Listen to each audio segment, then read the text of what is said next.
apa kabar Anda semua? Kembali berjumpa dengan saya Rizky Arif dan Rocky Gerung dari Rocky Gerung Official Forum News Network. Jangan salah, selalu menyebutnya begitu. Rocky Gerung Official Forum News Network. Orang selalu bertanya. Ya, penting saya ingatkan ini ya, Bung Rocky ya, bahwa Rocky Gerung Official adalah produk jurnalistik karena saya sebagai wartawan di FNN dan Bung Rocky adalah dewan pakar dari Forum News Network. Jadi kalau ada sengketa jurnalistik, ada merasa yang tidak puas dan sebagainya, kami membuka diri untuk melakukan hak jawab ataupun koreksi. Hak koreksi itu diatur oleh undang-undang. Jangan langsung main lapor polisi. Ini bukan budaya yang bagus dalam demokrasi kita. Ya, dan polisi sudah mengerti ini adalah produk jurnalis. Karena itu mungkin ada 30 laporan tentang saya di kepolisian, dan polisi bilang, pergilah ke Dewan Pers, ngapain lapor ke polisi itu? Kayak nunggu hukuman aja. Kan polisi ingin agar supaya perselisihan pendapat itu ya diselesaikan dengan cara berpendapat, bukan dengan cara bawa KUHP, kan itu intinya. Jadi Pak Polisi ngerti betul bahwa FNN adalah wilayah perdebatan argumen, bukan bawa-bawa sentimen. Nggak ada urusan dengan sentimen di sini. Begitu kawan-kawan buzzer, saya sebutnya kawan-kawan. Oke, bagus tuh, kita sebut kawan-kawan ya. Karena apa? Karena polisi sendiri kan sekarang sedang sibuk ya, dilakukan di bawah Pak Listio Sigit ini, pembenahan internal juga cukup serius, dan dampak sebagai di era digital ini laporan berbagai macam kasus muncul. Yang terbaru itu ada seorang polisi ya di Pulau Gadung kalau nggak salah, Jakarta Timur, sekarang diperiksa oleh Propam, dicopot dari jabatannya hanya karena dia menolak, bukan hanya karena sebenarnya, dia menolak laporan seorang ibu-ibu yang melaporkan kejahatan di mobilnya, tapi tidak ditanggapi oleh polisi. Soal-soal begini pun ditangani, dan tapi ini soal serius buat kepolisian kan. Betul, karena itu justru yang harus diprioritaskan, yang sifatnya langsung ada kriminalisasi, ada rakyat yang terhalang haknya ditindas oleh kekuasaan, kan itu sebetulnya. Jangan soal politik dilaporin, kan itu artinya ini buzzer-buzzer atau kawan buzzer ini nggak mengerti esensi berdemokrasi. Dan tentu kita tahu bahwa mereka memang ingin dapat sorotan kamera, karena itu rame-rame ke sana. Padahal laporin aja lewat ada fasilitas online sekarang untuk melaporkan. Jadi betul bahwa keadaan kita sekarang membutuhkan pendidikan politik baru, dan istana, partai-partai besar gagal melakukan pendidikan politik itu. Ya. Kalau ada pendidikan politik semacam itu, buzzer pasti tidak akan diarahkan untuk melaporkan. Ini kan pasti ada suruhan partai juga buat cari perkara supaya seluruh komponen oposisi termasuk jurnalis oposan itu dihalangi untuk mengucapkan pikiran. Nggak ada kejahatan dalam pikiran, itu di mana-mana di seluruh dunia pikiran itu tidak mungkin bersifat jahat. Yang jahat itu tindakan. Jadi hal yang dasar aja nih buzzer nggak ngerti nih. Kawan buzzer nggak ngerti. Ini namanya kalau dalam pikiran. Tuh mesti dikasih tahu si kakak pembina tuh. Ya, kalau dalam pikiran ini paling berhentinya pikiran kotor aja, paling pikiran ngeres gitu orang nyebutnya. Oke, saya kira ini penting kita ingatkan, karena kemarin sempat kita membahas bahwa seorang anggota dewan dari PDIP menyebut sebagai ini sebuah pekerjaan baru gitu ya, harap dipahami gitu ya. Ya, kita coba memahami, ternyata yang nyebut itu bukan Arya Bima tapi Hendrawan Supratikno, ini malah politisi senior PDIP. Ya sudahlah, kita juga coba memahami lah kalau memang itu pekerjaan. Soalnya sekarang kan sulit orang mencari pekerjaan, makanya kemudian ketika Pak Erick Thohir menghilangkan pungli, sebenarnya pembayaran di WC itu ada 5.000 karyawan WC, kita sebutnya gitu, karyawan pembersih WC, protes lah, mereka anak bini mereka mau dikemanakan gitu. Mungkin juga gitu, buzzer kalau kita cegah juga dia nggak bekerja lagi, anak istrinya mau dikemanakan kan, gitu makannya gitu. Ya, dan memang yang disebut oleh Pak Hendrawan ya, itu PDIP, memang buzzer ini ya diperlukan oleh PDIP kan, yang lain kan nggak perlu buzzer kan, partai lain nggak perlu buzzer. Jadi itu pengakuan yang jujur dari PDIP bahwa janganlah halangi buzzer karena itu adalah karyawan kami. Kira-kira begitu kalimat lengkapnya. Demikian juga Erick Thohir gitu. Sekarang kita pindah ke soal yang serius tapi nggak serius. Nah, ini bingung juga kita mendiskusikan serius nggak serius. Apa itu? Ini lagi rame di media ya, karena ternyata Pak Firly ini curhat kepada Presiden Jokowi di hari anti korupsi bahwa mereka ini sekarang kekurangan karyawan, kekurangan pegawai, jadi mereka nggak maksimal lah pekerjaannya. Dan kemudian dia juga mempersoalkan karena kenapa tidak bisa maksimal karena dibatasi oleh undang-undang. KPK itu hanya boleh di ibu kota negara. Artinya sebenarnya Pak, saya nggak tahu maksudnya Pak Firly apa, ya jangan-jangan kami yang diminta duluan pindah ke ibu kota yang baru. Gitu. Ini kan ironis ini. Kemudian rame-rame netizen rame-rame, lu gimana kekurangan pegawai tapi pecat 57 orang, 75 orang malah awalnya kan. Mungkin Pak Firly udah lupa semacam perjanjian diam-diam bahwa Pak Firly justru diminta jadi KPK, dipilih jadi KPK untuk mengurangi karyawan, untuk tidak membuka kantor di daerah. Kan Pak Firly dipilih oleh istana itu secara tidak langsung untuk membuat KPK itu tidak meluas. Nah sekarang Pak Firly ingin membuat KPK meluas, itu juga bertentangan tuh. Jadi akhir-akhir ini Pak Firly mengalami banyak paradoks, mendukung presidensial threshold 0%, sekarang mengeluh kesahkan bahwa kapasitas KPK kok tidak cukup kuat. Padahal memang semua itu dimaksudkan untuk dihuni oleh Pak Firly. KPK yang lemah itu memang dimaksudkan supaya dihasilkan oleh Pak Firly. Jadi tetap kita anggap aja positif Pak Firly keluhan itu, artinya beliau dalam hari-hari terakhir ini sedang memulihkan akal sehat diri sendiri. Itu bagus betul tuh. Jadi kita dukung juga keluh kesah Pak Firly itu. Ya, dan sebenarnya ada tanda-tanda cukup bagus juga kalau Anda ingat kasusnya Wakil Ketua DPR Aziz Samsudin. Ini kan pada waktu Pak Firly ditetapkan menjadi Ketua KPK itu yang memimpin sidang waktu itu Komisi 3 itu adalah Aziz Samsudin. Jadi tapi kemudian ternyata Aziz Samsudin tetap ditangkap. Jadi dalam hal ini Pak Firly kalau mau independen sebenarnya bisa banget gitu loh. Bisa banget. Nah mungkin saya usulkan Pak Firly sebetulnya melamar aja jadi ASN di kepolisian tuh bersama-sama dengan Novel Baswedan tuh. Itu lebih jelas sinyalnya tuh. Artinya Pak Firly menganggap bahwa kemampuan KPK tidak bisa lagi diandalkan. Karena itu Pak Firly sebagai jenderal polisi ingin mengaktifkan kembali lembaga-lembaga pemberantasan korupsi di kepolisian, di Mabes Polri terutama. Jadi bergabungnya kembali di situ. Jadi itu lebih masuk akal sebetulnya. Dan itu sangat mungkin terjadi tuh. Firly Bahuri kembali ke kepolisian, ke Mabes Polri sebagai ASN bersama-sama Novel Baswedan. Nah itu jadi headline. Nah itu bisa menjadi faktor pemberantasan korupsi baru. Karena bergabung Pak Firly dengan Pak Novel akhirnya tuh sebagai sama alumnus kembali di situ di bawah pimpinan cerdik dan cerdas dari Pak Sigit. Kira-kira itu tema yang menariknya kalau nanti saya dukung Anda kalau Pak Firly yang balik ke mana ke kepolisian, kan beliau ini pensiunan bintang 3 ya di Kapolri, sementara direktorat tindak pidana korupsinya itu baru bintang 2. Jadi mau nggak mau mungkin dengan balinya Pak Firly ini dinaikkan statusnya tipikor. Jadi betul-betul serius nih, selevel dengan Barreskrim kalau bintang 3 itu. Memang itu yang kita tunggu sebetulnya. Kan dari awal KPK ini lembaga ad hoc yang mesti berhenti juga, nggak bisa terus-menerus hal-hal semacam itu dilakukan di KPK. Karena itu saya usul supaya KPK jadi semacam lembaga riset, lembaga pemberdayaan masyarakat sipil untuk program-program anti korupsi. Jadi betul-betul jadi lembaga riset, lembaga edukasi aja kan.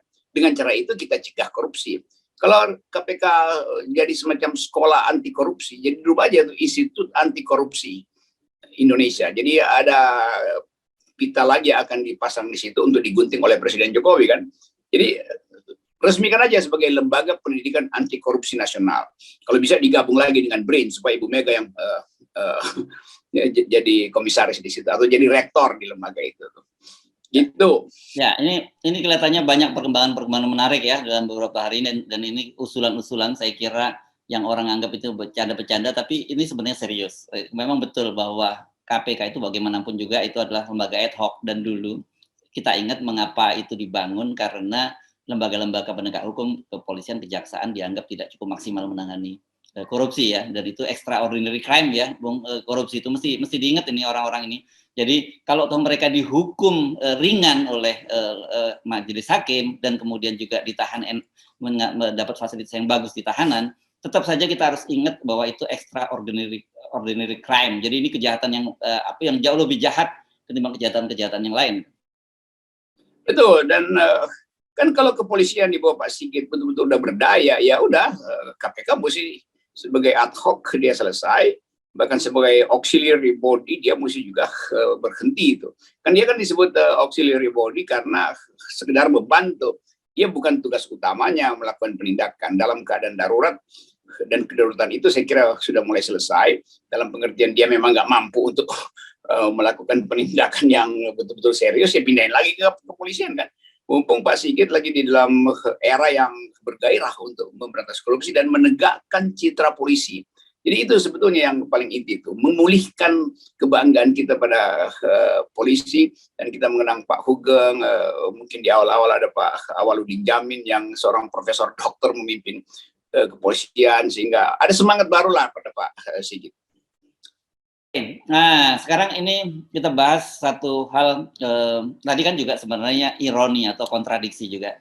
Ini ada satu yang menarik juga, ini ternyata Menteri Keuangan kita, Ibu Sri Mulyani kembali dapat penghargaan sebagai Menteri Keuangan terbaik ini, kalau versinya Asian American Business Council ini. Jadi ini apa ya, kayak model mungkin semacam perwakilan kalau di Indonesia lembaga bisnis model Kadin gitu kali ya.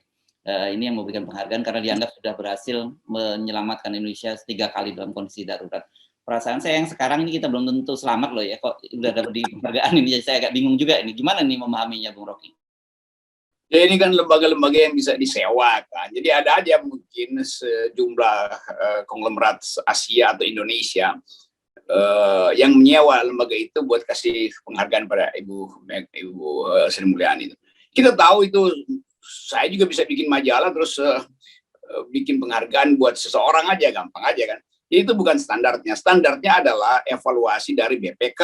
Itu lebih jelas bahwa utang kita udah jeblok itu. Itu mestinya sinyal pada si kasir yang namanya Sri Mulyani supaya lihat dong itu neraca utang yang dilaporkan oleh BPK. Itu lebih resmi itu.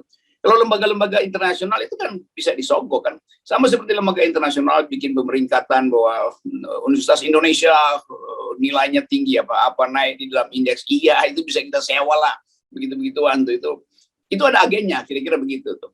Jadi ada agen atau kata lainnya ada buzzer-nya juga tuh yang ya. Mirip lembaga survei juga ya berkait, tapi kalau lembaga survei itu elektabilitas dan popularitas gitu ya.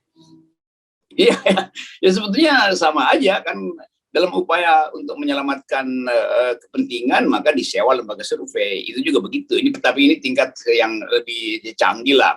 Mungkin ada yang pantau Ibu Sri Mulyani lagi resah, maka mesti dikasih stimulus penghargaan lagi.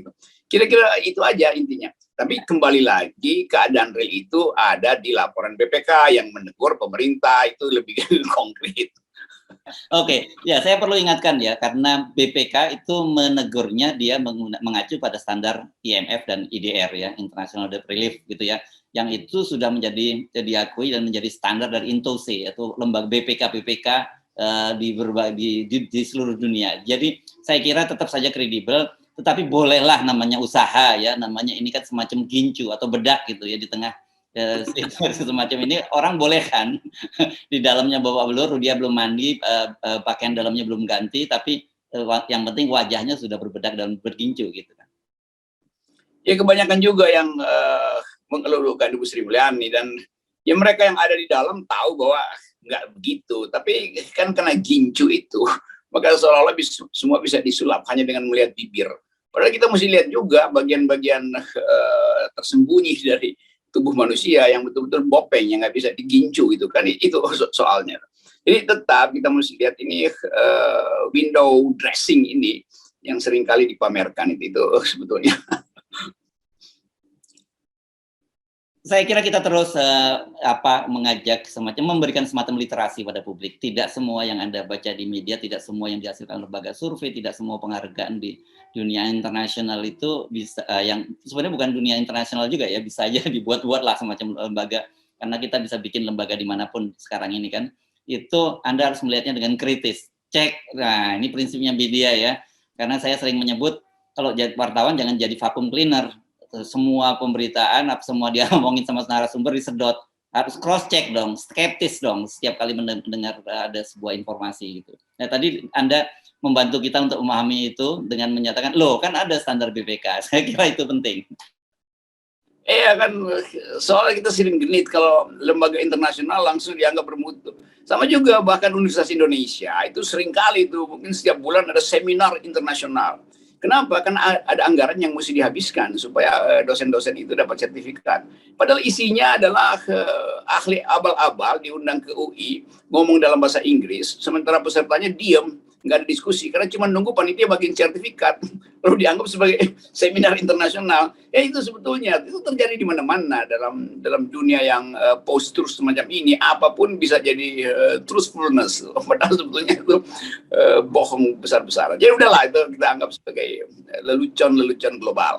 Ya, oke. Di tengah ironi-ironi tadi kita tetap mengingatkan bahwa sebentar lagi Natal dan Tahun Baru. Tentu saja kita tidak melarang orang untuk merayakan karena itu adalah hari besar dan juga hari libur mungkin. Tetapi tetap harus waspada dan ingat, dan pemerintah katanya tetap memberlakukan PPKM di Jawa, tapi tidak seperti kemarin level 3, tapi sesuai dengan levelnya masing-masing gitu. Tapi tetap saja kalau disebut PPKM level 1 bukan berarti Anda bisa seenaknya saja kan.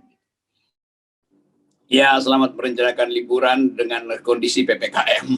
Dan itu yang seringkali membuat pedagang pusing kan, udah perencanaan, mau terima tamu segala macam, udah belanja, tiba-tiba dibatalin lagi, makanan membusuk segala macam. Tapi kayak itu menandakan bahwa memang ada kejenuhan dalam cara kita melihat kedunguan pemerintah dalam membuat kebijakan. Tapi udah nggak ada soal kan, karena pemerintah nggak selalu harus pinter. Seringkali juga sangat dungu dalam membuat kebijakan. Tapi kalau kita bilang dungu, kita dihajar lagi oleh rekan-rekan buzzer. Kawan-kawan buzzer itu. Yang memang pekerjaan mereka di akhir tahun itu mencari. Ya, itu nasibnya sekarang yang sedang dialami oleh Buya Anwar Abbas. Karena berani-beraninya mengkritik langsung di depan Pak Jokowi, dibully habis-habisan. Dan yang saya nggak sepakat itu cara membulinya bukan berdasarkan fakta, faktanya dibalik gitu. Itu yang saya nggak sepakat. Misalnya disebutkan bahwa Buya Anwar Abbas menyatakan bahwa Gini rasio menurun. Saya bolak-balik kemudian simak pidatonya Buya Anwar Abbas, nggak begitu kok. Buya Anwar menyatakan bahwa di masa Pak Jokowi ada peningkatan dari kecil, tapi tetap saja Gini rasio kita tinggi kan gitu.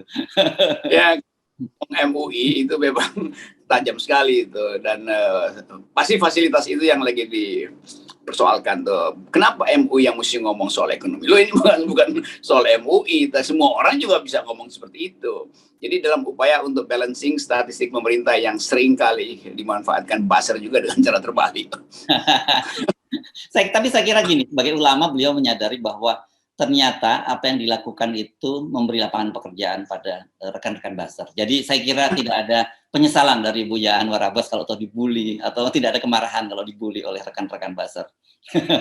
Ya, Buya udah marifat lah dalam soal itu. Dia udah stabil emosinya tuh. Yang nggak stabil kawan-kawan buzzer. Oke, baik, dear buzzer, kita akhiri perbincangan. Bukan dear viewer, bukan dear buzzer ya. Kita akhiri perbincangan kita kali ini bersama Bung Rocky Gerung. Selamat menikmati hari Hari Selasa ya. Selasa. Semua hari mengingatkan kita bahwa endgame makin dekat. Oke, baik, terima kasih Bung Rocky. Oke, jaga kesehatan, jaga presidensial threshold 0%. Yes, siap. Betul. Salam 0%. Hey.